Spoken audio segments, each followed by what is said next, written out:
देखिए, सरकार की ओर से जो पैकेज अभी घोषित किया गया है मुख्यमंत्री द्वारा, उस पर मैं बहुत ज़्यादा नहीं कहना चाह रहा हूँ, लेकिन इतने मैं ज़रूर कहना चाह रहा हूँ कि उसमें सारे कंपोनेंट उनमें साथ डाल दिए।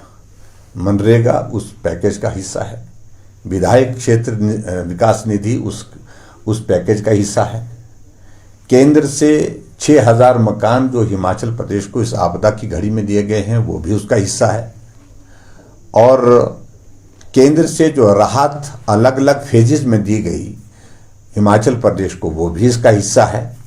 और ऐसे में आपने क्या किया, प्रश्न तो ये है। और सही बात यह है कि हिमाचल प्रदेश में ये परिस्थिति है कि पिछले 10 महीने में जो भी बातें मुख्यमंत्री जी ने कही हैं वो जमीनी हकीकत के रूप में अभी तक देखी नहीं गई है। जितनी भी, चाहे चुनाव के दिनों की पहले की घोषणा, तो वो तो एक पार्ट है जिनको गारंटी के नाम से जानते हैं, कांग्रेस की 10 गारंटियां, वो तो है ही एक विषय। लेकिन इसके अतिरिक्त जो भी बातें कही हैं इन्होंने, अभी तक जमीनी हकीकत में वो कोई भी योजना नहीं आ पाई है। ये भी लोग देख रहे हैं। इसलिए पहली बात तो ये है कि जो पैकेज घोषित किया है वो जमीन में किस हकीकत के रूप में आएगा, क्योंकि एक नहीं अनेकों जगह मुख्यमंत्री घोषणा करके गए हैं कि 1 लाख रुपए मिलेगा, लेकिन वहां पर 5000 रुपए मिले। दूसरी बात, क्या ये पैकेज के अंतर्गत ये राहत सही मायने में पात्र व्यक्तियों को मिलेगी, ये भी एक प्रश्न है। क्योंकि हम बहुत जगह गए जहां लोगों ने कहा कि नुकसान हमारा भी हुआ, हमें कुछ नहीं मिला। और हमारी जानकारी के मुताबिक ये भी चल रहा है कि जो सत्ता पक्ष की पार्टी के लोग हैं वो सूचियां बना रहे हैं कि अपने लोगों को इस राहत के माध्यम से किस प्रकार से लाभान्वित किया जाए। तो मैं समझता हूं कि वो बहुत ही दुर्भाग्यपूर्ण है, और ऐसी बातों को लेकर के पहले भी कांग्रेस पार्टी कर चुकी है।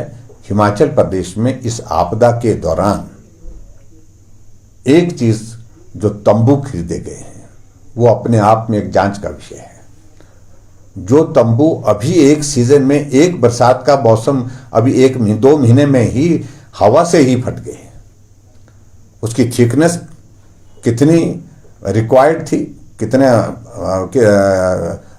जो है वो पास किया था उनने कि भाई ये इस इसका होना चाहिए, और कितनी उपलब्ध करा करके जो वहां से वो टेंडर के माध्यम से ये किए। टेंडर किए ही नहीं गए, सीधे कोटेशन पर मंगाएंगे। और कोटेशन में किन लोगों को दिए गए हैं, वो सिर्फ एक ही पार्टी के लोग हैं जिन्होंने ये सारे डिस्ट्रिक्ट हेडक्वार्टर में ये तंबू खरीदे हैं, टेंट खरीदे हैं। मेरा कहने का मतलब है, आपदा है, और इस आपदा को कम से कम कांग्रेस के लोग पैसे कमाने का अवसर न तलाशें। और बाकी चीज को लेकर के मैं राहत के संदर्भ में इतना ही मैं जरूर कहना चाहता हूं, सब चीजों को इसमें जोड़ा गया है, लेकिन असली हकीकत इसकी जब जमीन पर आएगी राहत, तो उस वक्त बात करेंगे, उस वक्त हम बात करेंगे, बोले।